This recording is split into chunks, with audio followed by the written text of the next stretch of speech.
जय श्री सीताराम। जय जय श्री बालाजी महाराज। प्रिय भक्तों, बिस्तर पर लेटे लेटे या बैठे बैठे ही या कोई भी कार्य करते समय किसी भी समय प्रभु श्री हनुमान जी महाराज का ध्यान करते हुए सिर्फ 2 मिनट निकालकर इसे पूरा सुने, फिर देखें चमत्कार। यकीन मानिए, प्रभु जी की कृपा से आपकी बड़ी से बड़ी इच्छा व मनोकामना पूरी हो जाएगी। आपका बड़े से बड़ा दुर्भाग्य भी सौभाग्य में बदलकर बुरे से बुरा समय में अच्छे समय में बदल जाएगा और प्रभु जी की शीघ्र ही कृपा प्राप्त होगी, जिससे जीवन में सदा सर्वदा मंगल ही मंगल होगा। प्रिय भक्तों, अगर आप परमवीर श्री हनुमान जी महाराज का यह सिद्ध व चमत्कारी मंत्र जप कर लिया या फिर सच्चे मन से पूरा सुन भी लिया तो यकीन मानिए, प्रभु श्री बजरंगबली जी की कृपा से आपके जन्म जन्मांतर की गरीबी व दरिद्रता जड़ मूल से समाप्त हो जाएगी और अपार धन की प्राप्ति होगी। साथ ही बड़ी से बड़ी इच्छा व मनोकामना शीघ्र ही पूरी हो जाएगी। प्रिय भक्तों, अगर आप धन की कमी के वजह से बहुत ज्यादा परेशान हैं, आपके ऊपर कर्ज का भार बढ़ता जा रहा है, आपकी कोई भी इच्छा व मनोकामना पूरी नहीं हो पा रही है व आपके सभी कार्य बनते बनते बिगड़ जाते हैं, तो घबराइए मत। किसी भी समय कोई भी कार्य करते समय सिर्फ 2 मिनट निकालकर प्रभु श्री हनुमान जी महाराज का ध्यान करते हुए इस महाशक्तिशाली मंत्र को पूरा सुने। शीघ्र ही प्रभु जी की कृपा होगी, जिससे आपके ऊपर प्रभु जी की कृपा से जीवन की विभिन्न प्रकार की परेशानियां जो भी होंगी वो पल भर में समाप्त हो जाएगी। जीवन के बड़े से बड़े संकट व विपत्ति टल जाएगी। शरीर में बने गंभीर से गंभीर रोग व पीड़ाएं धीरे धीरे ठीक हो जाएगा। प्रिय भक्तों, यदि आपको प्रभु श्री हनुमान जी महाराज पर पूरा भरोसा हो तभी इस महामंत्र को सुने, तभी आपको लाभ होगा। प्रिय भक्तों, आइए बिना देर किए प्रभु श्री हनुमान जी महाराज का विशेष ध्यान करते हुए इस महाशक्तिशाली मंत्र को पूरा सुनने का प्रयास करते हैं। इससे पहले यदि आप चाहते हैं प्रभु श्री हनुमान जी महाराज की कृपा हमेशा हमेशा के लिए बनी रहे तो कमेंट में जय श्री राम जय बालाजी महाराज लिखकर अपनी हाजिरी जरूर लगा दें। प्यारे भक्तों, प्रभु जी का ध्यान करते हुए यह महामंत्र पूरा सुने। मंत्र है ओम नमो हनुमते रुद्रावताराय देवदानवर्षि मुनिवरदाय रामदूताय स्वाहा। ओम नमो हनुमते रुद्रावताराय देवदानवर्षि मुनिवरदाय रामदूताय स्वाहा। ओम नमो हनुमते रुद्रावताराय देवदानवर्षि मुनिवरदाय रामदूताय स्वाहा। ओम नमो हनुमते रुद्रावताराय देवदानवर्षि मुनिवरदाय रामदूताय स्वाहा। ओम नमो हनुमते रुद्रावताराय देवदानवर्षि मुनिवरदाय रामदूताय स्वाहा। ओम नमो हनुमते रुद्रावताराय देवदानवर्षि मुनिवरदाय रामदूताय स्वाहा।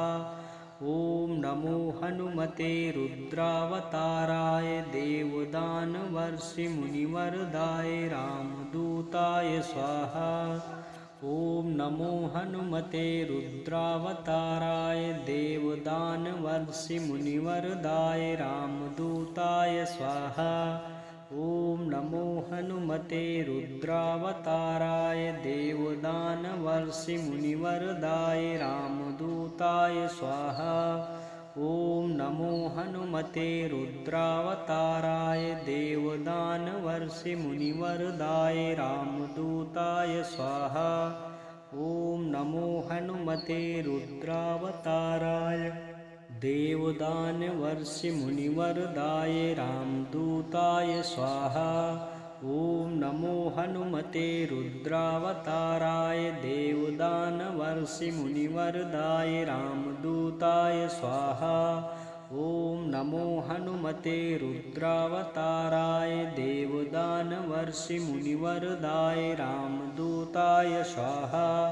ओम नमो हनुमते रुद्रावताराय देवदानवर्षि मुनिवरदाय रामदूताय स्वाहा। ओम नमो हनुमते रुद्रावताराय देवदानवर्षि मुनिवरदाय रामदूताय स्वाहा। ओम नमो हनुमते रुद्रावताराय देवदानवर्षि मुनिवरदाय रामदूताय स्वाहा। ओम नमो हनुमते रुद्रावताराय देवदानवर्षि मुनिवरदाय रामदूताय स्वाहा। ओम नमो हनुमते रुद्रावताराय देवदानवर्षि मुनिवरदाय रामदूताय स्वाहा। ओम नमो हनुमते रुद्रावताराय देवदानवर्षि मुनिवरदाय रामदूताय स्वाहा। ओम नमो हनुमते रुद्रावताराय देवदानवर्षि मुनिवरदाय रामदूताय स्वाहा। ओम नमो हनुमते रुद्रावताराय देवदानवर्षि मुनिवरदाय रामदूताय स्वाहा। ओम नमो हनुमते रुद्रावताराय देवदानवर्षि मुनिवरदाय रामदूताय स्वाहा। ओम नमो हनुमते रुद्रावताराय देवदानवर्षि मुनिवरदाय रामदूताय स्वाहा। ओम नमो हनुमते रुद्रावताराय देवदानवर्षि मुनिवरदाय रामदूताय स्वाहा। ओम नमो हनुमते रुद्रावताराय देवदानवर्षि मुनिवरदाय रामदूताय स्वाहा। ओम नमो हनुमते रुद्रावताराय देवदानवर्षि मुनिवरदाय रामदूताय स्वाहा। ओम नमो हनुमते रुद्रावताराय देवदानवर्षि मुनिवरदाय रामदूताय स्वाहा। ओम नमो हनुमते रुद्रावताराय देवदानवर्षि मुनिवरदाय रामदूताय स्वाहा। ओम नमो हनुमते रुद्रावताराय देवदानवर्षि मुनिवरदाय रामदूताय स्वाहा। ओम नमो हनुमते रुद्रावताराय देवदानवर्षि मुनिवरदाय रामदूताय स्वाहा। ओम नमो हनुमते रुद्रावताराय देवदानवर्षि मुनिवरदाय रामदूताय स्वाहा। ओम नमो हनुमते रुद्रावताराय देवदानवर्षि मुनिवरदाय रामदूताय स्वाहा। ओम नमो हनुमते रुद्रावताराय देवदानवर्षि मुनिवरदाय रामदूताय स्वाहा। ओम नमो हनुमते रुद्रावताराय देवदानवर्षि मुनिवरदाय रामदूताय स्वाहा। ओम नमो हनुमते रुद्रावताराय देवदानवर्षि मुनिवरदाय रामदूताय स्वाहा। ओम नमो हनुमते रुद्रावताराय देवदानवर्षि मुनिवरदाय रामदूताय स्वाहा। ओम नमो हनुमते रुद्रावताराय देवदानवर्षि मुनिवरदाय रामदूताय स्वाहा। ओम नमो हनुमते रुद्रावताराय देवदानवर्षि मुनिवरदाय रामदूताय स्वाहा। ओम नमो हनुमते रुद्रावताराय देवदानवर्षि मुनिवरदाय रामदूताय स्वाहा। ओम नमो हनुमते रुद्रावताराय देवदानवर्षि मुनिवरदाय रामदूताय स्वाहा। ओम नमो हनुमते रुद्रावताराय देवदानवर्षि मुनिवरदाय रामदूताय स्वाहा। ओम नमो हनुमते रुद्रावताराय देवदानवर्षि मुनिवरदाय रामदूताय स्वाहा। ओम नमो हनुमते रुद्रावताराय देवदानवर्षि मुनिवरदाय रामदूताय स्वाहा। ओम नमो हनुमते रुद्रावताराय देवदानवर्षि मुनिवरदाय रामदूताय स्वाहा। ओम नमो हनुमते रुद्रावताराय देवदानवर्षि मुनिवरदाय रामदूताय स्वाहा। ॐ नमो हनुमते रुद्रावताराय देवदानवर्षिमुनिवरदाय रामदूताय स्वाहा।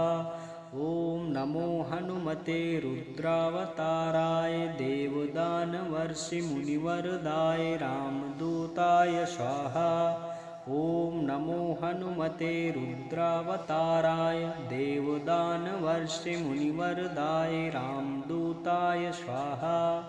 ॐ नमो हनुमते रुद्रावताराय देवदानवर्षिमुनिवरदाय रामदूताय स्वाहा।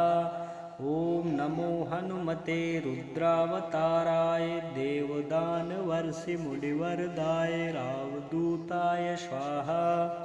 ॐ नमो हनुमते रुद्रावताराय देवदानवर्षिमुनिवरदाय रामदूताय स्वाहा। ॐ नमो हनुमते रुद्रावताराय देवदानवर्षिमुनिवरदाय रामदूताय स्वाहा।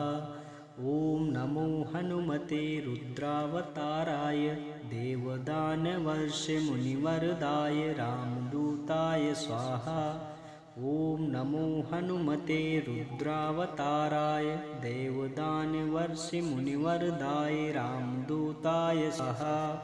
ॐ नमो हनुमते रुद्रावताराय देवदानवर्षिमुनिवरदाय रामदूताय स्वाहा। ॐ नमो हनुमते रुद्रावताराय देवदानवर्षिमुनिवरदाय रामदूताय स्वाहा। ॐ नमो हनुमते रुद्रावताराय देवदानवर्षिमुनिवरदाय रामदूताय स्वाहा। ॐ नमो हनुमते रुद्रावताराय देवदानवर्षिमुनिवरदाय रामदूताय स्वाहा। ॐ नमो हनुमते रुद्रावताराय देवदानवर्षिमुनिवरदाय रामदूताय स्वाहा। ॐ नमो हनुमते रुद्रावताराय देवदानवर्षिमुनिवरदाय रामदूताय स्वाहा। ॐ नमो हनुमते रुद्रावताराय देवदानवर्षिमुनिवरदाय रामदूताय स्वाहा। ॐ नमो हनुमते रुद्रावताराय देवदानवर्षिमुनिवरदाय रामदूताय स्वाहा। ॐ नमो हनुमते रुद्रावताराय देवदानवर्षिमुनिवरदाय रामदूताय स्वाहा। ॐ नमो हनुमते रुद्रावताराय देवदानवर्षिमुनिवरदाय रामदूताय स्वाहा। ॐ नमो हनुमते रुद्रावताराय देवदानवर्षिमुनिवरदाय रामदूताय स्वाहा। ॐ नमो हनुमते रुद्रावताराय देवदानवर्षिमुनिवरदाय रामदूताय स्वाहा। ॐ नमो हनुमते रुद्रावताराय देवदानवर्षिमुनिवरदाय रामदूताय स्वाहा। ॐ नमो हनुमते रुद्रावताराय देवदानवर्षिमुनिवरदाय रामदूताय स्वाहा। ॐ नमो हनुमते रुद्रावताराय देवदानवर्षिमुनिवरदाय रामदूताय स्वाहा। ॐ नमो हनुमते रुद्रावताराय देवदानवर्षिमुनिवरदाय रामदूताय स्वाहा। ॐ नमो हनुमते रुद्रावताराय देवदानवर्षिमुनिवरदाय रामदूताय स्वाहा। ॐ नमो हनुमते रुद्रावताराय देवदानवर्षिमुनिवरदाय रामदूताय स्वाहा। ॐ नमो हनुमते रुद्रावताराय देवदानवर्षिमुनिवरदाय रामदूताय स्वाहा। ॐ नमो हनुमते रुद्रावताराय देवदानवर्षिमुनिवरदाय रामदूताय स्वाहा। ॐ नमो हनुमते रुद्रावताराय देवदानवर्षिमुनिवरदाय रामदूताय स्वाहा। ॐ नमो हनुमते रुद्रावताराय देवदानवर्षिमुनिवरदाय रामदूताय स्वाहा। ॐ नमो हनुमते रुद्रावताराय देवदानवर्षिमुनिवरदाय रामदूताय स्वाहा। ॐ नमो हनुमते रुद्रावताराय देवदानवर्षिमुनिवरदाय रामदूताय स्वाहा। ॐ नमो हनुमते रुद्रावताराय देवदानवर्षिमुनिवरदाय रामदूताय स्वाहा।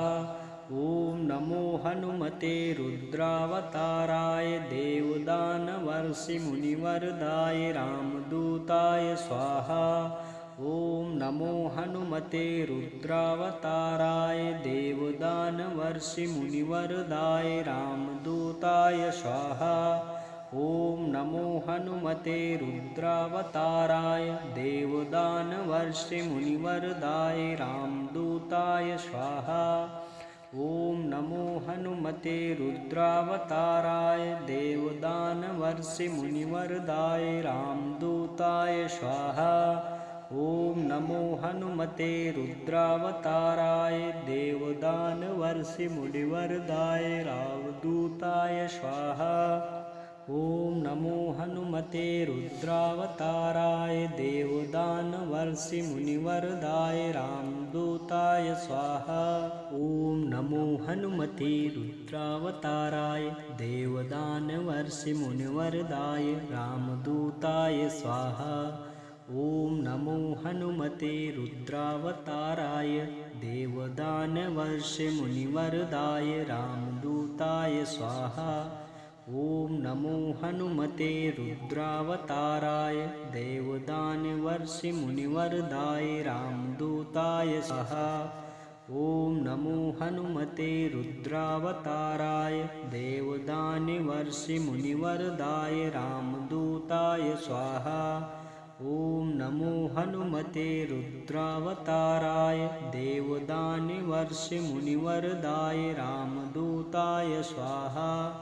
ॐ नमो हनुमते रुद्रावताराय देवदानवर्षिमुनिवरदाय रामदूताय स्वाहा। ॐ नमो हनुमते रुद्रावताराय देवदानवर्षिमुनिवरदाय रामदूताय स्वाहा। ॐ नमो हनुमते रुद्रावताराय देवदानवर्षिमुनिवरदाय रामदूताय स्वाहा। ॐ नमो हनुमते रुद्रावताराय देवदानवर्षिमुनिवरदाय रामदूताय स्वाहा। ॐ नमो हनुमते रुद्रावताराय देवदानवर्षिमुनिवरदाय रामदूताय स्वाहा।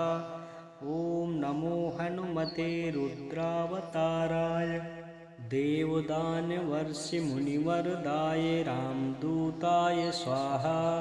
ॐ नमो हनुमते रुद्रावताराय देवदानवर्षिमुनिवरदाय रामदूताय स्वाहा।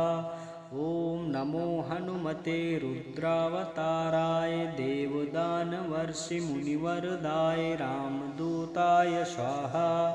ॐ नमो हनुमते रुद्रावताराय देवदानवर्षिमुनिवरदाय रामदूताय स्वाहा।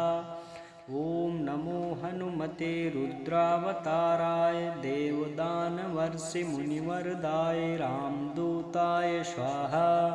ॐ नमो हनुमते रुद्रावताराय देवदानवर्षिमुनिवरदाय रामदूताय स्वाहा।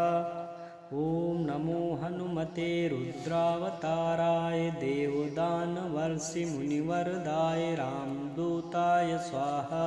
ॐ नमो हनुमते रुद्रावताराय देवदानवर्षिमुनिवरदाय रामदूताय स्वाहा।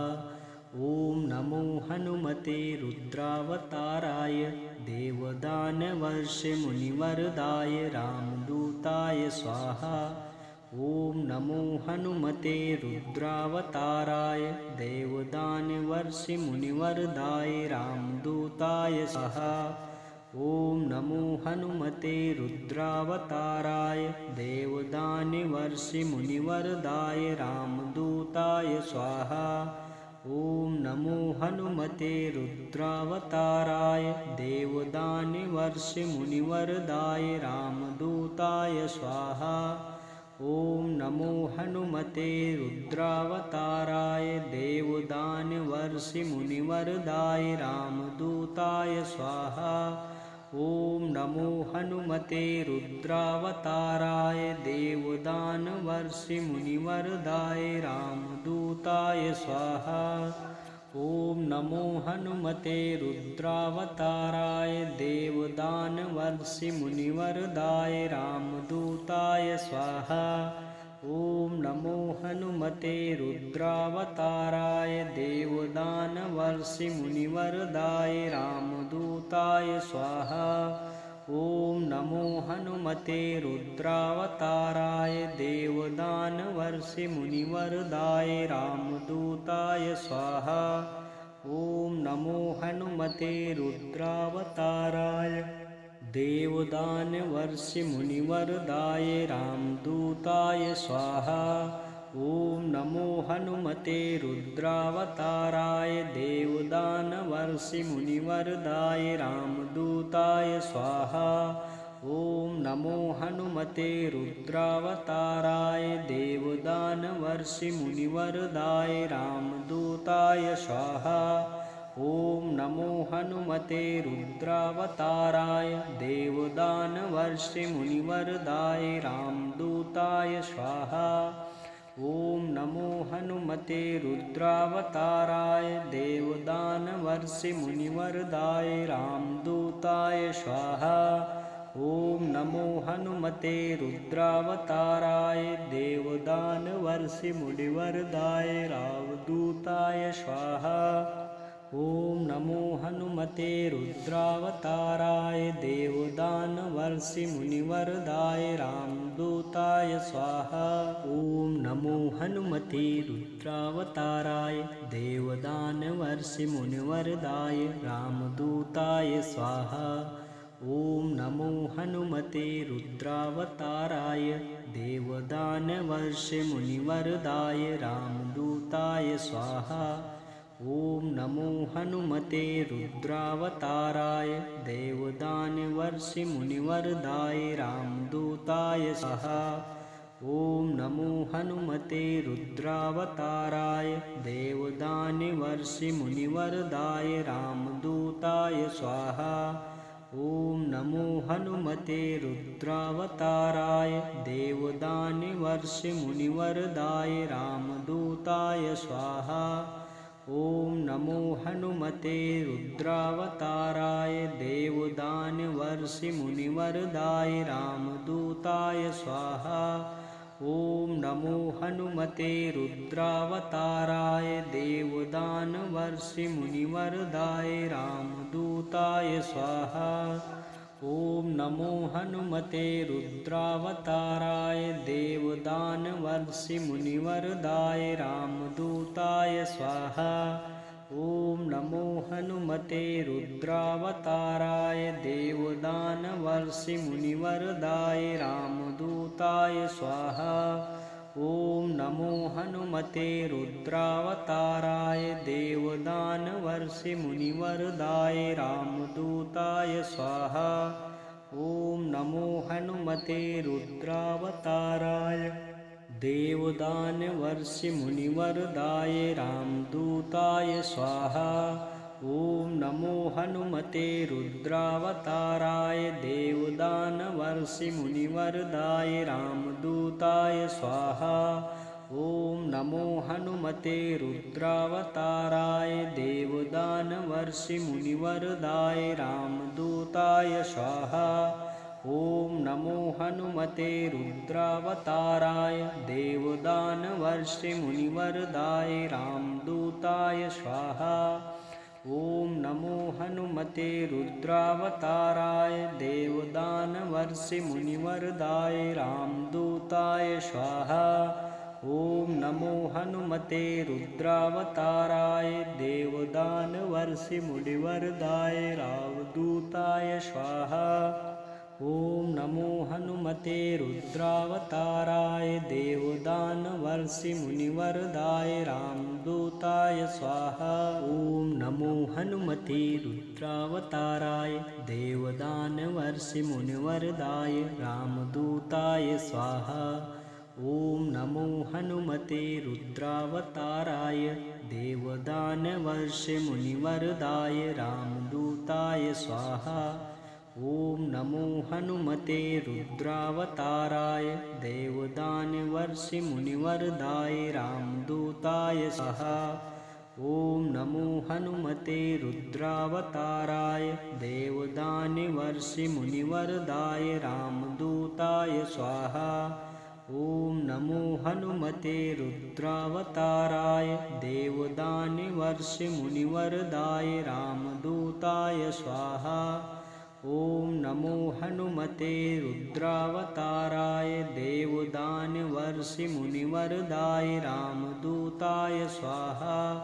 ॐ नमो हनुमते रुद्रावताराय देवदानवर्षिमुनिवरदाय रामदूताय स्वाहा। ॐ नमो हनुमते रुद्रावताराय देवदानवर्षिमुनिवरदाय रामदूताय स्वाहा। ॐ नमो हनुमते रुद्रावताराय देवदानवर्षिमुनिवरदाय रामदूताय स्वाहा। ॐ नमो हनुमते रुद्रावताराय देवदानवर्षिमुनिवरदाय रामदूताय स्वाहा। ॐ नमो हनुमते रुद्रावताराय देवदानवर्षिमुनिवरदाय रामदूताय स्वाहा। ॐ नमो हनुमते रुद्रावताराय देवदानवर्षिमुनिवरदाय रामदूताय स्वाहा। ॐ नमो हनुमते रुद्रावताराय देवदानवर्षिमुनिवरदाय रामदूताय स्वाहा। ॐ नमो हनुमते रुद्रावताराय देवदानवर्षिमुनिवरदाय रामदूताय स्वाहा। ॐ नमो हनुमते रुद्रावताराय देवदानवर्षिमुनिवरदाय रामदूताय स्वाहा। ॐ नमो हनुमते रुद्रावताराय देवदानवर्षिमुनिवरदाय रामदूताय स्वाहा। ॐ नमो हनुमते रुद्रावताराय देवदानवर्षिमुनिवरदाय रामदूताय स्वाहा। ॐ नमो हनुमते रुद्रावताराय देवदानवर्षिमुनिवरदाय रामदूताय स्वाहा। ॐ नमो हनुमते रुद्रावताराय देवदानवर्षिमुनिवरदाय रामदूताय स्वाहा। ॐ नमो हनुमते रुद्रावताराय देवदानवर्षिमुनिवरदाय रामदूताय स्वाहा। ॐ नमो हनुमते रुद्रावताराय देवदानवर्षिमुनिवरदाय रामदूताय स्वाहा। ॐ नमो हनुमते रुद्रावताराय देवदानवर्षिमुनिवरदाय रामदूताय स्वाहा। ॐ नमो हनुमते रुद्रावताराय देवदानवर्षिमुनिवरदाय रामदूताय स्वाहा। ॐ नमो हनुमते रुद्रावताराय देवदानवर्षिमुनिवरदाय रामदूताय स्वाहा। ॐ नमो हनुमते रुद्रावताराय देवदानवर्षिमुनिवरदाय रामदूताय स्वाहा। ॐ नमो हनुमते रुद्रावताराय देवदानवर्षिमुनिवरदाय रामदूताय स्वाहा। ॐ नमो हनुमते रुद्रावताराय देवदानवर्षिमुनिवरदाय रामदूताय स्वाहा। ॐ नमो हनुमते रुद्रावताराय देवदानवर्षिमुनिवरदाय रामदूताय स्वाहा। ॐ नमो हनुमते रुद्रावताराय देवदानवर्षिमुनिवरदाय रामदूताय स्वाहा। ॐ नमो हनुमते रुद्रावताराय देवदानवर्षिमुनिवरदाय रामदूताय स्वाहा। ॐ नमो हनुमते रुद्रावताराय देवदानवर्षिमुनिवरदाय रामदूताय स्वाहा। ॐ नमो हनुमते रुद्रावताराय देवदानवर्षिमुनिवरदाय रामदूताय स्वाहा। ॐ नमो हनुमते रुद्रावताराय देवदानवर्षिमुनिवरदाय रामदूताय स्वाहा। ॐ नमो हनुमते रुद्रावताराय देवदानवर्षिमुनिवरदाय रामदूताय स्वाहा। ॐ नमो हनुमते रुद्रावताराय देवदानवर्षिमुनिवरदाय रामदूताय स्वाहा। ॐ नमो हनुमते रुद्रावताराय देवदानवर्षिमुनिवरदाय रामदूताय स्वाहा। ॐ नमो हनुमते रुद्रावताराय देवदानवर्षिमुनिवरदाय रामदूताय स्वाहा। ॐ नमो हनुमते रुद्रावताराय देवदानवर्षिमुनिवरदाय रामदूताय स्वाहा। ॐ नमो हनुमते रुद्रावताराय देवदानवर्षिमुनिवरदाय रामदूताय स्वाहा। ॐ नमो हनुमते रुद्रावताराय देवदानवर्षिमुनिवरदाय रामदूताय स्वाहा। ॐ नमो हनुमते रुद्रावताराय देवदानवर्षिमुनिवरदाय रामदूताय स्वाहा। ॐ नमो हनुमते रुद्रावताराय देवदानवर्षिमुनिवरदाय रामदूताय स्वाहा। ॐ नमो हनुमते रुद्रावताराय देवदानवर्षिमुनिवरदाय रामदूताय स्वाहा। ॐ नमो हनुमते रुद्रावताराय देवदानवर्षिमुनिवरदाय रामदूताय स्वाहा। ॐ नमो हनुमते रुद्रावताराय देवदानवर्षिमुनिवरदाय रामदूताय स्वाहा। ॐ नमो हनुमते रुद्रावताराय देवदानवर्षिमुनिवरदाय रामदूताय स्वाहा। ॐ नमो हनुमते रुद्रावताराय देवदानवर्षिमुनिवरदाय रामदूताय स्वाहा।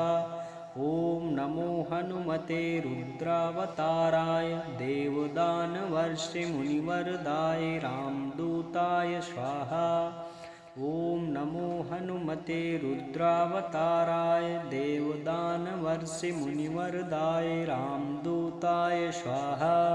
ॐ नमो हनुमते रुद्रावताराय देवदानवर्षिमुनिवरदाय रामदूताय स्वाहा। ॐ नमो हनुमते रुद्रावताराय देवदानवर्षिमुनिवरदाय रामदूताय स्वाहा। ॐ नमो हनुमते रुद्रावताराय देवदानवर्षिमुनिवरदाय रामदूताय स्वाहा। ॐ नमो हनुमते रुद्रावताराय देवदानवर्षिमुनिवरदाय रामदूताय स्वाहा। ॐ नमो हनुमते रुद्रावताराय देवदानवर्षिमुनिवरदाय रामदूताय स्वाहा। ॐ नमो हनुमते रुद्रावताराय देवदानवर्षिमुनिवरदाय रामदूताय स्वाहा। ॐ नमो हनुमते रुद्रावताराय देवदानवर्षिमुनिवरदाय रामदूताय स्वाहा। ॐ नमो हनुमते रुद्रावताराय देवदानवर्षिमुनिवरदाय रामदूताय स्वाहा। ॐ नमो हनुमते रुद्रावताराय देवदानवर्षिमुनिवरदाय